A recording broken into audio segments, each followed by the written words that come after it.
So yesterday we talked about 17-year-old black girl Piper Lewis, who had unalived a 37-year-old man who had been essaying her. Through a plea deal, she was convicted of voluntary manslaughter, ended up with a 5-year probation, and due to an Iowa law, was ordered to pay her essayer's family $150,000 in restitution. Now, of course, this reminded me of Cyntoia Brown, black girl, victim of trafficking, convicted of murder. She was tried as an adult, sentenced to life in prison. Okay. Now, she was released from prison in 2019. Okay.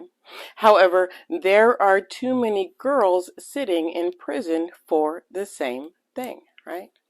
Now, this, of course, had me thinking of the number of black and brown girls who are victims of adultification, of hypersexualization, simply because they were born black. Yeah. Now, when I originally tried to talk about this earlier in the year, I could not because, hello, triggered. But I'm going to try and talk about it now. So we did manage to touch on it before, okay? We did talk about the adultification of black girls, okay? And how it goes all the way back to, of course, slavery. And the Jezebel stereotype. This is when we were talking about the impact of the negative stereotypes that are applied to black women, right? Right? And you remember the Jezebel stereotype, yeah? That's the one that says that black women are innately sexual, voracious, and lascivious, yeah? That's the one that was used to justify white men essaying black women and girls. Yeah. Now, according to a historian, at least 58% of enslaved women between the ages of 15 and 30 had been essayed by white men. Yeah. And it wasn't just between the ages of 15 and 30. And of course, there was no legal recourse because it was not illegal to essay black women and girls. No. In 1859, a Mississippi judge overturned the conviction of an older slave who had harmed a slave girl who was very underage. And the defense attorney argued that the crime of harm does not exist in this state between African slaves because their intercourse is promiscuous. Now, the problem is that mindset never went away. The problem is that those opinions never went away. Because you see, not only was the Jezebel stereotype used to justify the essaying of black women from white men, but it was also used to justify the breeding of black women. Because remember, at a certain point, they could no longer import slaves, right? So they had to make new ones. So black women were treated as brood mares, and they were breeded. So that's what they became, right? So that mindset, even after slavery prevailed into 2022. And it didn't just impact black women, it impacted black girls. Now, You remember the Georgetown study, right? We talked about that the first time we talked about the adultification of Black girls.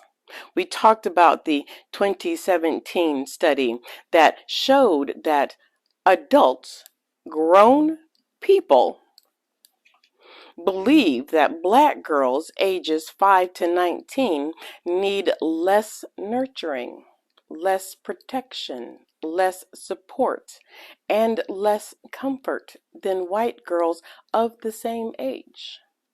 They believe that Black girls are more independent and know more about adult topics such as sex than white girls.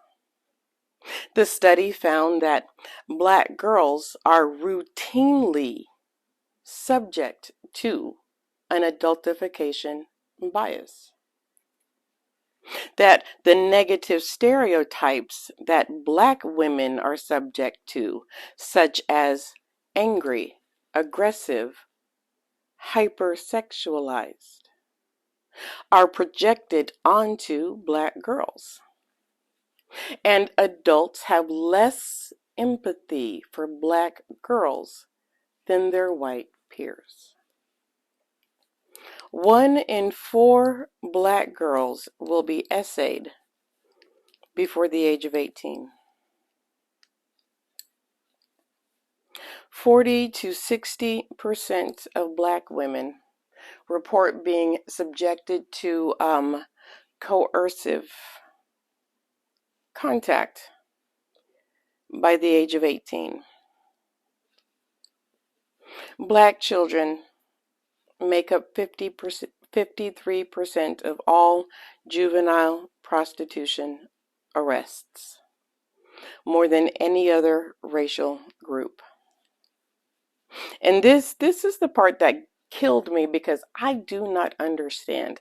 I do not understand every time I read it. In every report, the number did not change. In Los Angeles County, Black girls represented 92% of the trafficking. And even in cities and states where they made up the least of the population,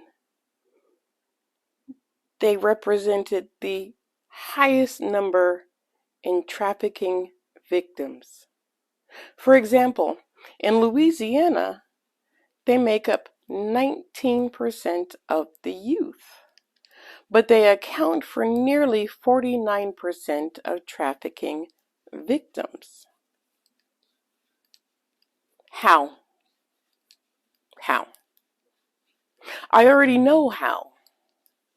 Because even at a young age, we are not seen as someone who needs protecting. The studies already showed, right? The 2017 Georgetown study showed that Black girls are seen as those who need less protecting, less nurturing, less defending, less care.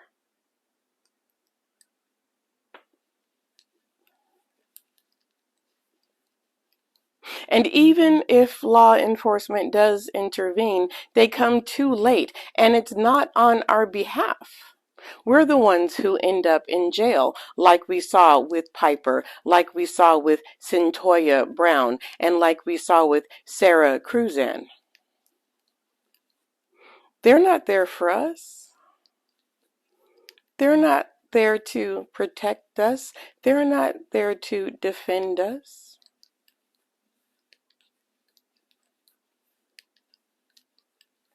Who is?